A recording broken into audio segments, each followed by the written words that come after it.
What's up everybody? My name is Breanna Rutter, and in this tutorial I'm gonna show you how I braided this jumbo ponytail braid all the way down to the flow. So if you want to see more videos like this, make sure to follow and subscribe so you don't miss another new upload. So now, as you can see here, I'm using 3 packages of braiding hair, and specifically this hair is called silky kanekalon braiding hair in the color number 1.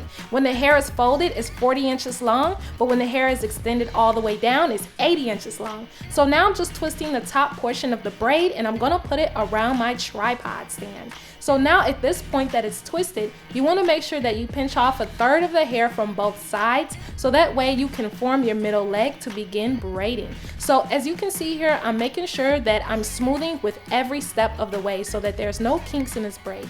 And you can continue to twist your hair a little bit more so that way it reinforces the twisted section at top. The reason why you want it slightly twisted is because it helps the hairs to not fray, meaning to not stick out at the top of your ponytail. It helps the top of your ponytail look extremely neat. So I'm just twisting the hair a little bit more and then I begin braiding. And when you're braiding, you're literally just overlapping one piece over the other. So every time you overlap, you bring it through the middle. So you overlap the left side, bring it up through the middle. You overlap the right side leg, bring it up through the middle, and you continue repeating. So you kind of want to not think about that middle leg. You just want to think about the 2 side legs, and that makes it very easy for you to braid. So now you're taking your 3rd package of hair and you're splitting it into 2 pieces so that it's more seamless when you're adding it to your hair.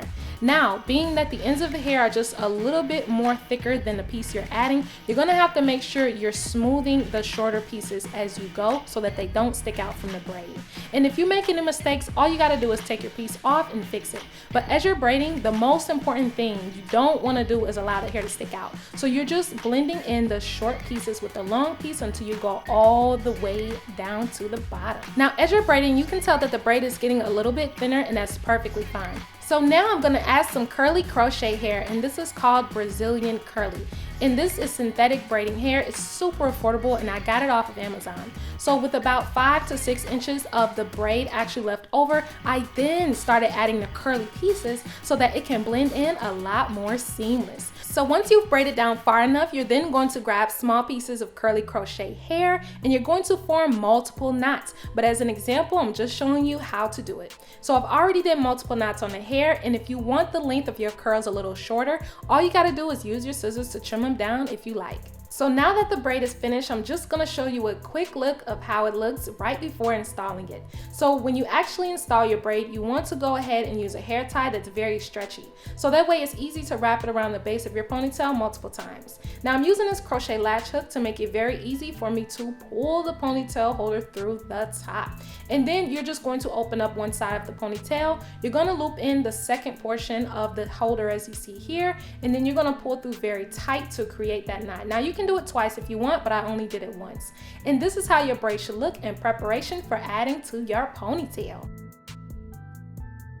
So now it's time to go ahead and get our hair whipped up in shape to add this long braid to the flow. So I'm just using a shower brush or a wet hair brush to actually brush my hair through. My hair is not wet, it's just very easy for me to use that type of brush when brushing. So now I'm using a rat tail comb and I'm going to lightly comb my loose hairs or short hairs downward because I'm going to actually style those at the end.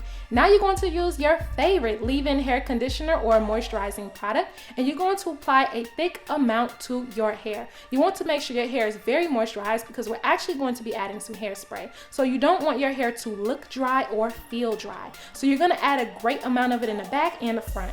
But we're just focused on the back. So after I added my moisturizer, I then spray some hairspray and I use my brush to distribute the spray so that it's not hard on one side and not on the other. So you just use a blow dryer to blow dry your hair, and then you're going to do the same thing to the front. So now I'm using some more leave-in conditioner. Let me know down below, what's your favorite moisturizer? Because I have been using this moisturizer for a long time. Not necessarily because it's my absolute favorite, but it's pretty convenient. Like, it keeps my hair moisturized. I don't feel the need to try anything else. But if you think that there are some other moisturizers out there that are really good for using on your hair, let me know down below in the comments. So now I'm just brushing my hair going upwards, and I'm gonna spray a layer in the front, and then I'm gonna use a brush to redistribute it. So if you've ever tried to make those firm, long-lasting ponytails, this is the trick. So lately, I have been seeing a lot of new faces. A lot of you are commenting on my recent videos, and I want you to make sure to follow and subscribe so that you can see more amazing content from me. You don't want to miss any of my new hairstyles that I got coming out next. So as you're doing your ponytail, you're going to make sure to loop it around multiple times until it feels very firm in place, giving you this result here. So now the very next step we're gonna do is we're gonna style up these edges, honey. So I like to use pretty much any type of edge control product. I don't necessarily have a favorite. If you have a favorite edge control product that you want me to check out and try out, be sure to comment down below. So when you're styling up your edges, the number one secret to doing this is to make sure you're only using a little bit of product at a time, and you don't want to force your hairs to do what it doesn't want to do. So you're actually allowing your hair to guide you to see where it best naturally wants to lay, and then you're going to use your comb to help it to smooth in place. So as you can see here, these hairs on my side area actually grow downward. So I'm not going to force it upwards. I'm just going to put a little bit more edge control, and I'm going to style it going in a downward direction. So this is how one side of my edges look, and the other side, we're gonna get to that in a little bit. So I'm also going to show you how I style up the back of my edges as well. But first, we're gonna go ahead and spray some hairspray to lock down these edges so they can last as long as you want. For me, this style lasted for about 4 days. So now I'm gonna go ahead and begin styling the back of my hair, and I did pretty much the same concept. My hair likes to grow downward in the back, so I'm swooping it down, and then I swoop the tail end going up because I don't want hair literally going down the back of my neck. So you're just gonna swoop it in the natural direction it wants to go, and then you're gonna curl the ends going upward into your ponytail. Make sure when you're combing up that you actually continue to comb going all the way into the ponytail so that it blends in as seamlessly as possible. You spray a little bit of hairspray, and then you blow dry to lock them edges in place.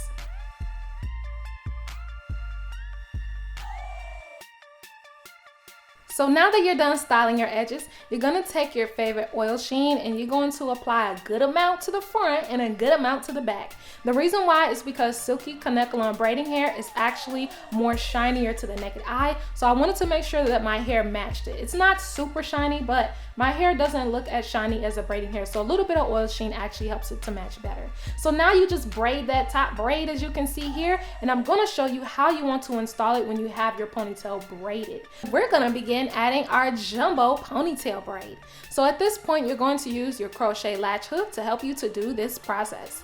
But first, you're going to make sure to put your hair tie around the base of your ponytail multiple times. I did this at least about 8 times to make sure that the ponytail was very firm. Now you're gonna go in with your latch hook at the top of your jumbo braid. You're gonna pull the tail end of your real braid through it, and you're gonna make sure to pull it very tight so it's extremely firm and set into your braid. Now you're just gonna flip it over to the other side to do the same exact thing. So whichever side is a little easy for you, just make sure that when you're pulling your braid through, you can actually see it on one side, so that way it's easier for you to remove it. Now I know my hair is brighter, but that's okay. I'm also going to show you how you want to add your braid into the ponytail if you're not necessarily liking that look, to where you're only adding in loose sections of hair. So you're gonna grab and divide into half both sections of your ponytail, twirl it around your fingers, and then you're gonna put it in your latch hook and pull through. You want to also make sure you're pulling through with your real hair through multiple sides or areas of your braid, so that way it's equally distributed.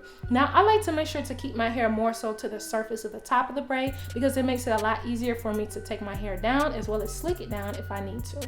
Now I can tell, and you can tell of course, that my hair is a little bit lighter than the braiding hair. That's literally okay. I barely noticed it when I was out and about, because y'all gotta remember, when I'm shooting these videos, I have a bunch of set lights pointing at me. So if you see some hairs that are a little brighter or a little darker than others, it's literally being magnified. When I stepped outside, I literally saw no difference in color with my real hair and the braid. So just keep that in mind. So you're just going to make sure to continue adding going all the way down. And then once you're finished, another additional step that you can do if you feel like you have any flyaways is that you can use some of your edge control or your hairspray to spray and smooth down and blow dry so that your hair is super neat. So ladies and gentlemen, this is the final result to my jumbo box braid going all the way down to the flow. So if y'all want to see more cool techniques and tutorials like this, let me know down below in the comments. And by the way, if you actually never left a comment on my channel before, I need you to show your girl some love for the very first time.